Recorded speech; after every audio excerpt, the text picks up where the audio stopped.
बोलो जयकारा बोल मेरे श्री गुरु महाराज की जय।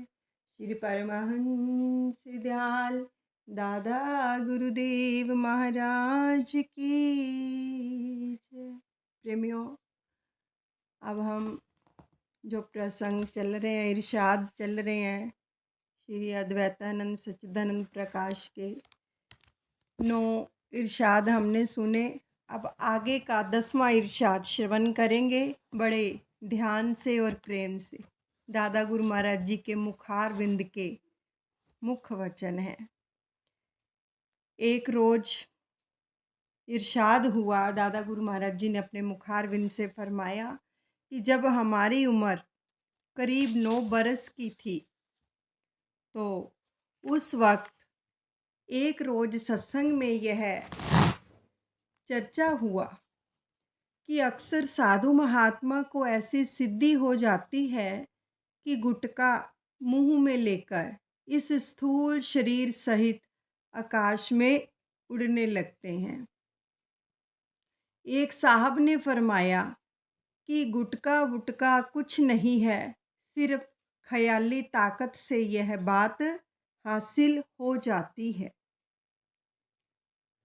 अलबत्ता प्राणों को कुछ काबू में जरूर करना पड़ता है।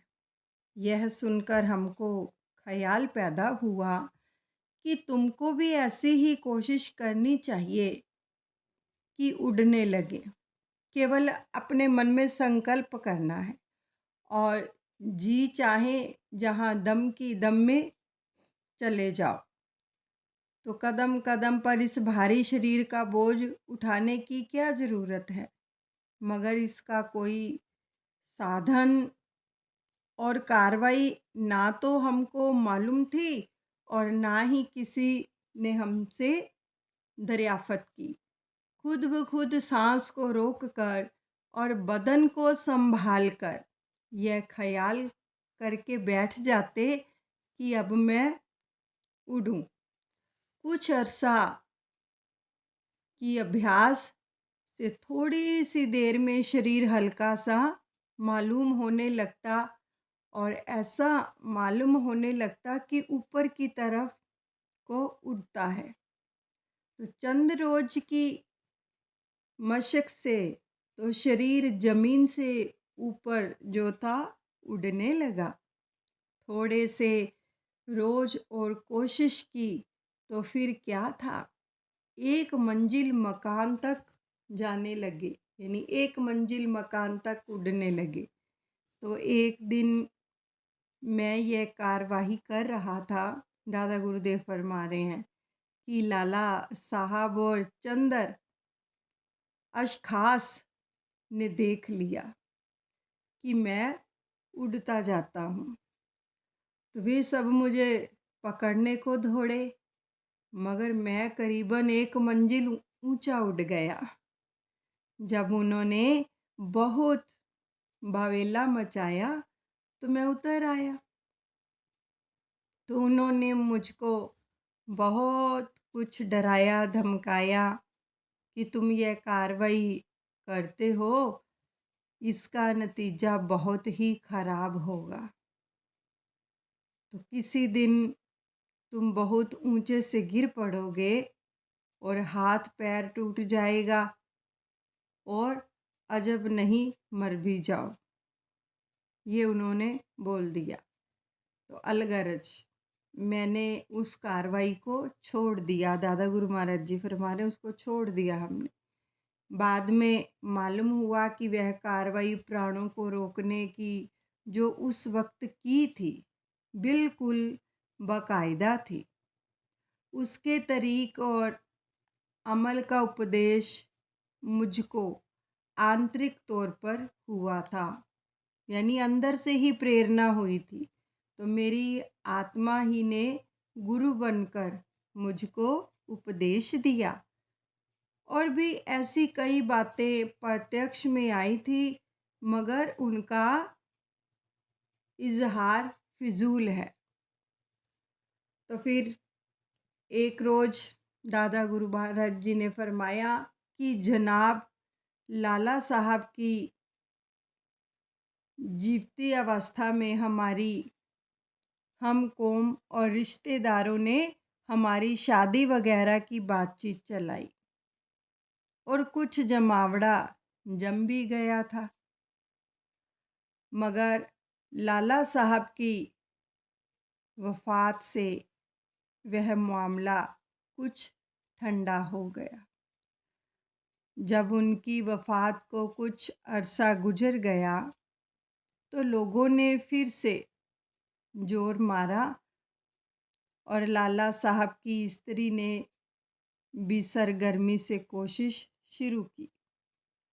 और जब बातचीत ठहरने की नौबत पहुंची, तो हमने हीला बहाना शुरू किए, क्योंकि हम तो परमहंस जी से पहले ही इस बात का फैसला कर चुके थे और हमने उन लोगों को यह टाल बताई कि सगीर सिनी यानी कि कम उम्र में शादी दुरुस्त नहीं होती है।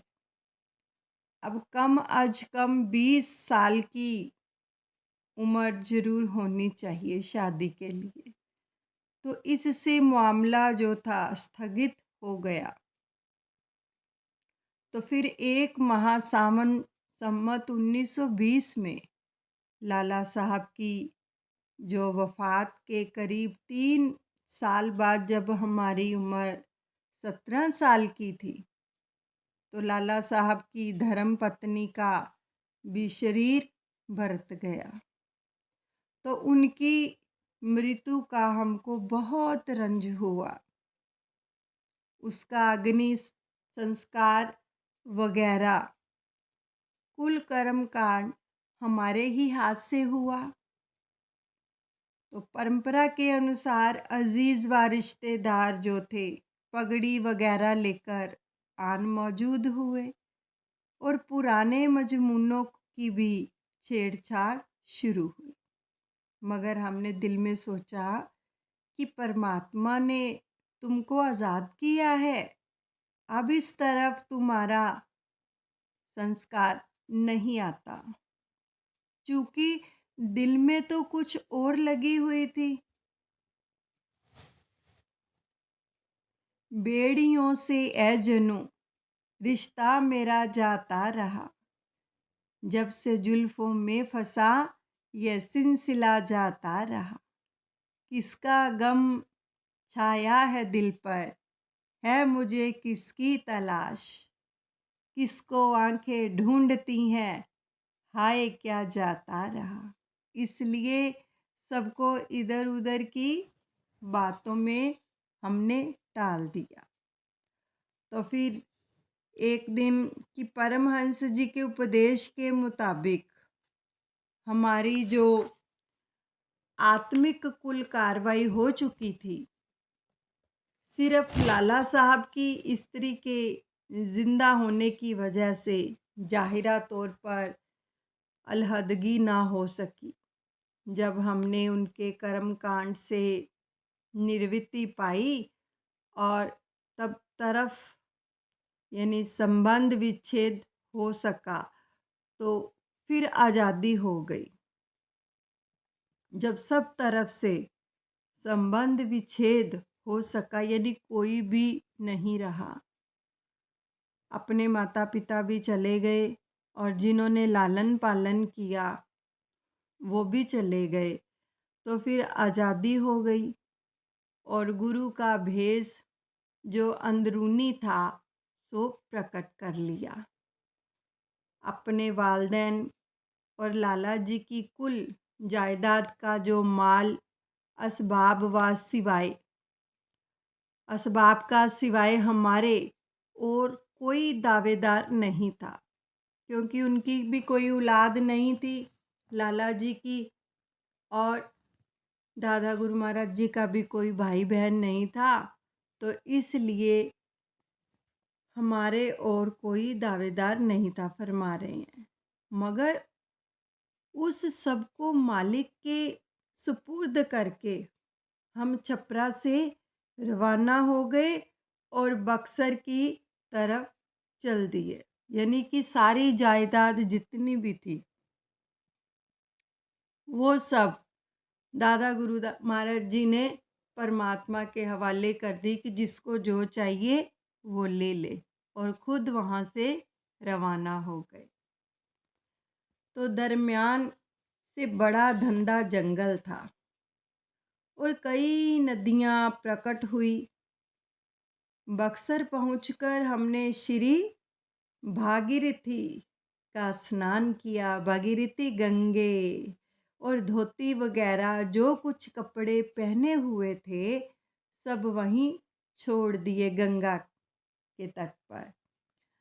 सिर्फ एक लंगोट धारण कर लिया और गंगा के गंभीर प्रवाह को देखकर महात्मा जो थे कान्हर दास जी का यह भजन याद आ गया। दादा गुरु महाराज जी ने कहा कि जब हम गंगा तट पर पहुँचे तो हमें कान्हर दास महात्मा जी थे, उनका ये भजन याद आ गया, तो दादा गुरु महाराज जी ने ये भजन गाया। आओ हम भी श्रवण करें। माँ गंगा की स्तुति कर रहे हैं दादा गुरुदेव। जय गंगा जय जय जग जननी, जय संतन सुखदाई, भगत भूप भागीरथ के हित, प्रगटन आन पराई, चरण कमल अनुराग भाग करे, ले ब्रह्मायुर लाए, प्रबल प्रताप कहाँ लग बरनु, शंकर शीश चढ़ाए, चार कहाँ जग जीवे उदाहरण, वेद विमल यश गाए, तरल तरंग पाप खल खंडन, महिमा बरनी न जाए, गुण गंधर्व अमर किन्नर मन, रहत सदा लव लाए, घोर धार गंभीर विकल जल, छते अधम तर जाए, कनक शिखर सुर कलित मनोहर, उर्जय माल सुहाए, जाकी कांति देख यम किंकर, करुणा कर फिर जाए, राम नाम गंगा कल केवल, और न कछु उपाय, कान्हर दास धन्य ये जग में, बसत सदा सरनाए, जय गंगा जय जय जग जननी। इस प्रकार से गंगा जी की स्तुति की। जिस गंगा की तारीफ कान्हर दास ने की है, उससे मुराद वही है कि नहन अकरब उलिया मन हबल उलवर लील, यानी कि यह गंगा तो सिर्फ उसका नमूना है। तो फिर एक दिन की बात है कि बक्सर से अकबरपुर के जंगलों की तरफ का इरादा किया। पहले तो बक्सर पहुँचे, उसके बाद ये हरिद्वार के पास है बक्सर। तो उसके बाद अकबरपुर के जंगलों की तरफ का इरादा कर लिया। तो बरसात का मौसम और सावन माह का आखिर था, ज़रा विज़ुअलाइज़ कर लीजिए। मगर उस वक़्त बारिश नहीं थी और मार्ग ही में बक्सर से करीब 1.5 कोस निकलने पर बारिश शुरू हो गई और इस कदर पानी बरसा कि धान के खेतों में करीब कमर से पानी हो गया, कमर तक पानी हो गया था। तो वहाँ से करीब एक गांव था नौहट्टा, तो बमुश्किल तमाम शाम तक वहाँ पहुँच सके, क्योंकि तबीयत में वैराग्य था, इसलिए किसी के मकान पर जाना मुनासिब नहीं समझा। तो एक जमींदार जो भूमिहर ब्राह्मण के दरवाजे पर पक्का कुआं था, उसके निकट जाकर हम बैठ गए। करीब थोड़े ही फासले पर बारिश हो रही थी। उस ब्राह्मण ने हमारी तरफ जरा भी तवज्जो नहीं की और ना ही किसी विषय की बाबत दरियाफत किया।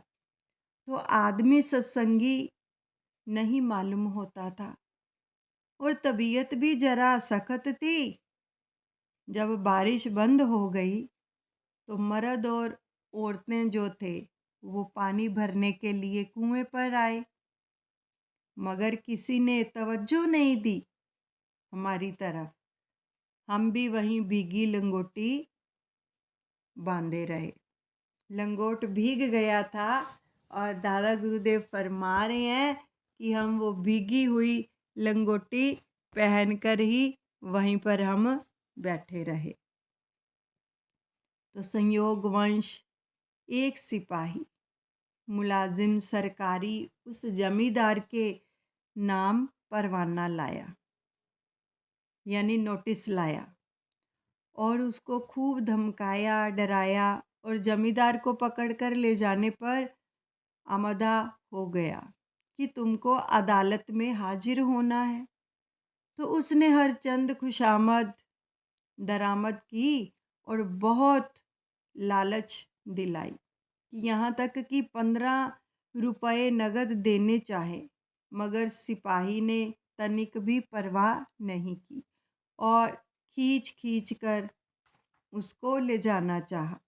और जब हमने देखा कि बावजूद इस गिड़गिड़ाहट के भी विनम्रता लोभ से किसी भी तरह से सिपाही बाज नहीं आता, तो जमींदार की हालत पर रहम आया और सिपाही से हमने कहा कि ऐसा क्या हुक्म है, जरा मुझको तो दिखाओ।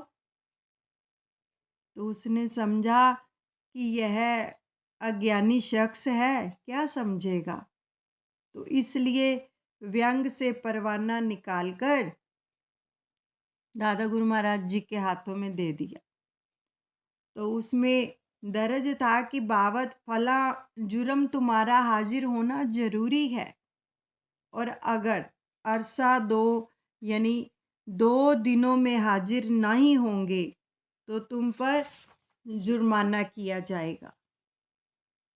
तो वह सब मजमून उनको पढ़कर सुना दिया और कहा कि 2 रोज़ की म्याद तो हाजिर की है, सिर्फ सूचना दे दी, सूचना देकर कि ले जा।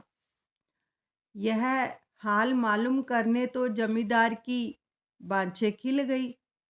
ये हाल जब उसको मालूम हुआ तो उसकी बाँछें खिल गई और फिर तो हमारी ऐसी खातिर की कि जैसे शिष्य गुरु की करते हैं। तो तापने के लिए फ़ौरन आग सुलगा दी, क्योंकि सर्दी थी। लंगोट धोकर सुखा दिया, यानी बड़े ही तकल्लुफ़ से बिछोना बिछाया, मालीना वगैरह ओढ़ने को लाया और पूरियाँ अचार और भैंस का दूध, दही वगैरह खाने को ले आया। उस सिपाही की ऐसी उपेक्षा की कि खाने तक को भी नहीं पूछा। क्योंकि दादा गुरु महाराज जी ने जो वो किसान था, उसको पढ़कर ये सुना दिया था कि 1-2 रोज़ की म्याद हाजिर है अभी। यानी कि ये ज़रूरी नहीं कि आप इसको अभी लेके जाओ।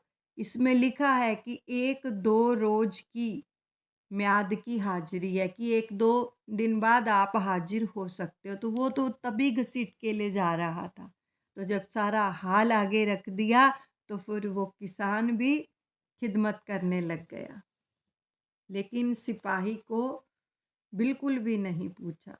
तो अब हमको ख़याल हुआ कि तुमको तो कृपा हो गई, मगर उस बेचारे जो सिपाही है, उस पर ज़ुल्म हुआ है।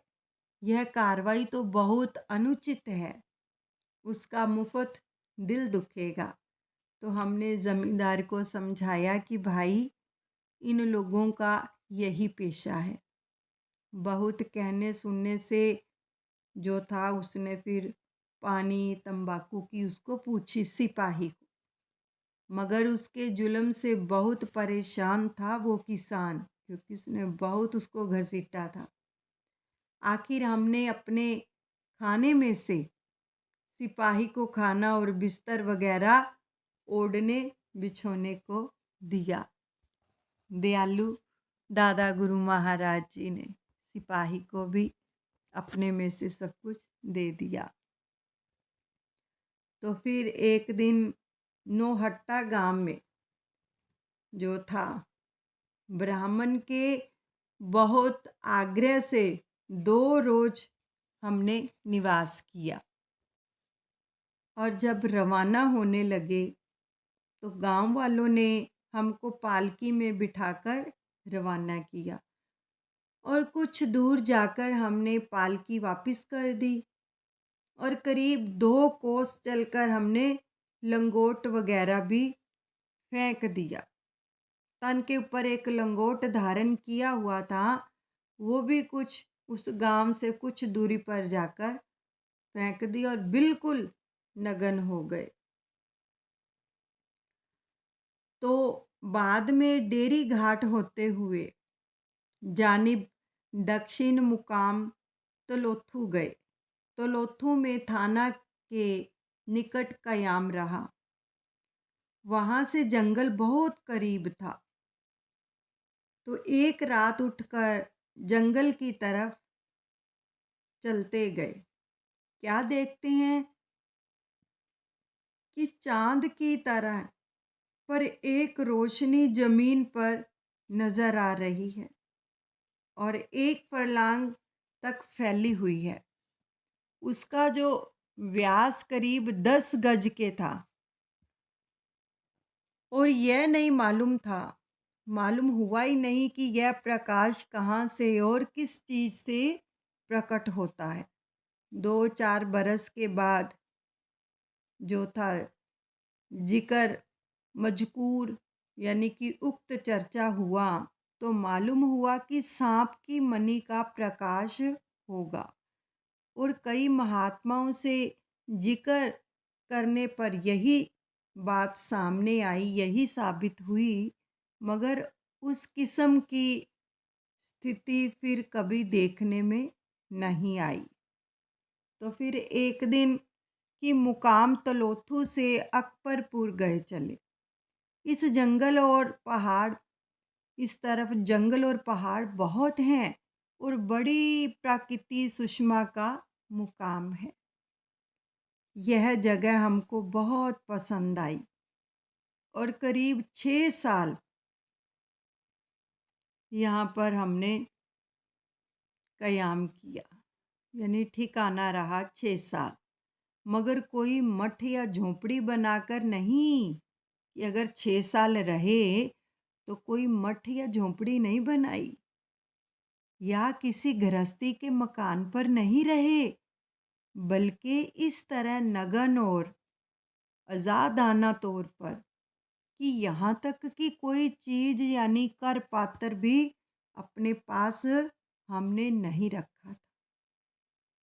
तो इस अरसा में हमने मौन धारण कर रखा था। बिल्कुल बोलते ही नहीं थे, यानी बिल्कुल मौन, किसी से गुफ्तगू भी नहीं करते थे। तो इस जगह महाराजा हरिश्चंद्र का बनाया हुआ किला है।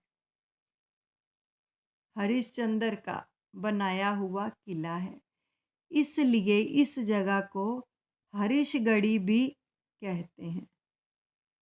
और ऐसी भी किंवदंती है कि महाराजा हरिश्चंद्र के लड़के जो थे रोहतास, लड़के का नाम था रोहतास महाराजा हरिश्चंद्र के, तो उसने भी इस जगह पर राज किया था। इसलिए इस मुकाम को रोहतासगढ़ी भी कहते हैं। और इस जगह सहराई जानवर मसलन शेर, चीता, रीछ, भेड़िया बहुत अधिकता में थे और दिन में 5-6 मर्तबा देखने का इत्तेफाक हो जाता था। हिरन वगैरह तो बिल्कुल पास ही फिरा करते थे, और मगर वैराग्य की वजह से हमको उनसे कोई खौफ नहीं मालूम होता था और ना उनसे कभी किसी तरह का अनिष्ट हुआ। यानी अनिष्ट का मतलब कि उन्होंने कभी भी कोई किसी प्रकार से दादा गुरु महाराज जी को कुछ ऐसा नहीं किया कि उनको दुख हो। तो एक रोज़ फिर अकबरपुर के निवास की हालत में हम सिर्फ फलाहार करते थे। दादा गुरु महाराज जी फरमा रहे हैं कि वहाँ पर हम केवल फलाहार ही करते थे और वहाँ पर एक बाबू बाल मुकंद सिंह जो इंस्पेक्टर पुलिस थे, तो उनको हमारी खिदमत का बहुत ख्याल था। और चूँकि यह अफ़सर होकर खिदमत करते थे, अफ़सर थे फिर भी खिदमत करते थे, तो इसलिए उनके जो अधीनस्थ सब इंस्पेक्टर व जमादार व कांस्टेबल सभी खिदमत करते थे हमारी। तो उनके अलावा 6 हिंदू और 6 मुसलमान सबको हमारी खिदमत का ख़याल था। उनमें 6 हिंदू थे और 6 मुसलमान थे। अलबत्ता जब तक इंस्पेक्टर साहब से मुलाकात नहीं हुई थी, तो उस वक़्त तक उपवास हो जाता था। तो उसकी वजह ये थी कि किसी से सवाल नहीं करते थे। देखो, दादा गुरु महाराज जी फरमा रहे हैं कि जब हमारी मुलाकात उस इंस्पेक्टर से नहीं हुई थी, तो उपवास का मतलब है, जिसको हम व्रत बोलते हैं, वो हो जाता था कि कुछ खाते-पीते नहीं थे। लेकिन किसी से कभी कुछ कहा नहीं कि हमें भूख लगी है, ये लेकर आओ। ऐसा किसी से भी कभी याचना नहीं की।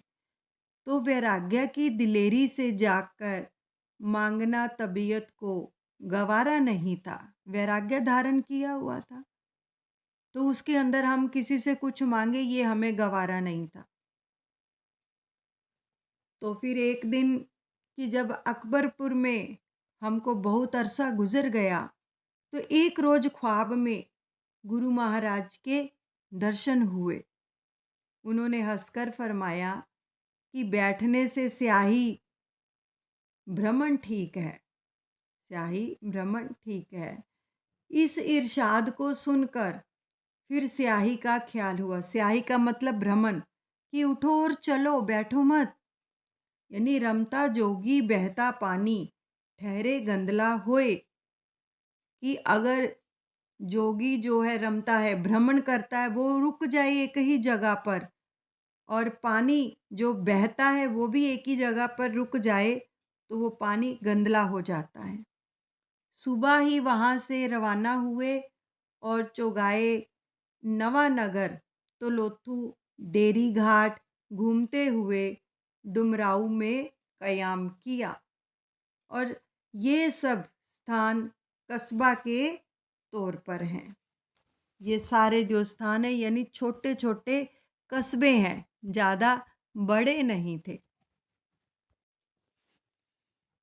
तो ये 18 इरशाद हो गए। नेक्स्ट टाइम फिर 19 से शुरू करेंगे। अभी हम यहीं पर विश्राम देते हैं और दादा गुरुदेव के चरणों में दंडवत प्रणाम करते हैं, अनुचित क्षमा करें। बोलिए सतगुरुदेव भगवान की जय।